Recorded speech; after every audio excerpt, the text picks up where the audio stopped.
യുദ്ധത്തിന്റെ പ്ലാനിംഗ് എന്ന് പറഞ്ഞിട്ട് ഇവരിത് എവിടെ പോയി കിടക്കുവോ? മോളെ ഈ പിന്നൊന്ന് കുത്തി തരുമോ? രാജമാത എന്നെ വിളിച്ചോ, ഞാനിവിടെ ഉണ്ട്.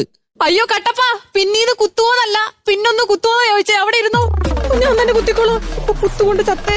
അമ്മ എപ്പോ വന്നു? ഞാൻ വന്നിട്ട് 10-40 കൊല്ലമായി. കോമഡി വന്നിട്ട് 10-200 കൊല്ലമായി. നമുക്ക് യുദ്ധത്തിന്റെ പ്ലാനിങ്ങിലേക്ക് എടുക്കണ്ടേ? കടക്കണം. ആദ്യം കാരണവന്മാരുടെ അനുഗ്രഹം മേടിക്കണം. ഏത് കാരണം? ഒരു പിങ്കളദേവന്റെ.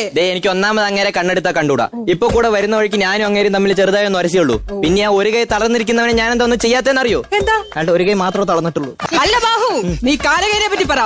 കാലകേൻ വളരെ ശക്തിശാലിയാണ്, വളരെ വലിയൊരു സൈന്യം അവർ. നിർത്ത്. നിനക്കെന്തത്ര ഗാംഭീര്യം? നീ രാജാവായിട്ടില്ലല്ലോ. ഇല്ല. ആവാൻ പോണല്ലോ. ഗാംഭീര്യം ഇല്ലാതെ പറ. ഓക്കെ. കാലകേൻ അടിപൊളിയാണ് ഇവൻ. നീ ഗൗരവത്തിൽ തന്നെ പറഞ്ഞാൽ മതി. അതല്ല ഞാൻ ആദ്യം പറഞ്ഞത്. കാലകേൻ വളരെ ശക്തിശാലിയാണ്, അതുകൊണ്ട് നല്ല പ്ലാനിംഗ് ഉണ്ടെങ്കിലേ നമുക്ക് യുദ്ധത്തിൽ ജയിക്കാൻ കഴിയൂ. അത്ര ശക്തിശാലിയാണെങ്കിൽ ഈ യുദ്ധത്തിൽ നമുക്ക് ജയിക്കാൻ പറ്റുമോ? അതോർത്തമ്മ പേടിക്കണ്ട. രാജമാതയെ സാക്ഷിയാക്കി, മഹിഷ്മതി ജനങ്ങളെ സാക്ഷിയാക്കി ഞാൻ പറയുന്നു, എന്ത് വില കൊടുത്ത് ഞാൻ ഈ യുദ്ധം ജയിച്ചിരിക്കും എന്നാണ് തോന്നുന്നത്. നിനക്കെങ്ങനെ കാലകേനെ കുറിച്ച് ഇത്ര അറിവ് ലഭിച്ചത്?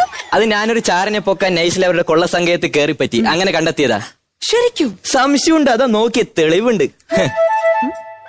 കണ്ടിട്ട് എന്ത് തോന്നുന്നു അമ്മേ? എന്റെ കഴിവ് കണ്ടിട്ട് എന്നെ സിംഹാസനത്തിൽ കയറ്റിയിരുത്താൻ തോന്നുന്നില്ലേ? നിന്നെ മുള്ളുമുറുക്കി കയറ്റിയിരുത്താനാ തോന്നുന്നേ. അയ്യോ ഇതല്ലേ, മാറിപ്പോയി. പ്ലാനിലേക്ക് കിടക്കാം. അതൊക്കെ പോട്ടെ, യുദ്ധത്തിൽ തെക്ക് വശം നമുക്ക് പൽവാൾ ദേവന് കൊടുക്കാം. അവിടെ ഒരു 1500 പടയാളികൾ മതി. ബാഹു, പറയമ്മേ. വടക്ക് എന്തൊക്കെയാണ് വേണ്ടത്? വടക്ക് പരിപ്പോടെയാണെങ്കിൽ പരിപ്പ് വേവിക്കണം, ഉഴുന്നുവടയാണെങ്കിൽ ഉഴുന്നാട്ടണം. പക്ഷെ ഇരുന്നാട്ടണം, അതാണ് ഒരു ബുദ്ധി. ഇങ്ങനെ ഇരുന്നാട്ടാനല്ല ഞാൻ പറഞ്ഞത്. വടക്ക് വശത്ത് യുദ്ധത്തിന് എന്തൊക്കെയാണ് വേണ്ടതെന്ന്? വടക്ക് വശത്ത് യുദ്ധത്തിന് എനിക്ക് 2000 പടയാളികൾ വേണം. പിന്നെ ഇത് ഇവിടെ കണ്ടോ, ഇവിടെ ഞാനൊരു ആനപ്പട ഇടാം. അവിടെ ആനയ്ക്കോടാനുള്ള സ്ഥലമില്ലല്ലോ. ശരി, എന്നാ ഞാനിവിടെ ഒരു കുതിരപ്പട ഇടാം. അവിടെ കുതിരയ്ക്കോടാനുള്ള സ്ഥലമില്ല ബാഹു. എന്നാ ഞാനിവിടെ ഒരു അമ്പ് വിടുന്ന മെഷീൻ ഇടാം. അമ്പ് വിടുന്ന മെഷീൻ ഇവിടെ ഇടാന്നാണോ നീ പറയുന്നത്? പിന്നെ എനിക്കിവിടെ പാനിപ്പൂരി കട ഇടാൻ പറ്റുമോ? ചോദിക്കുന്നതിനൊക്കെ തർക്കുത്തരം പറഞ്ഞ അവസാനം യുദ്ധം എങ്ങാനും തോറ്റ അവര് കുന്തം കൊണ്ട് നിങ്ങളുടെ തലയുടെ 4 ഭാഗത്തും തുളയിടും.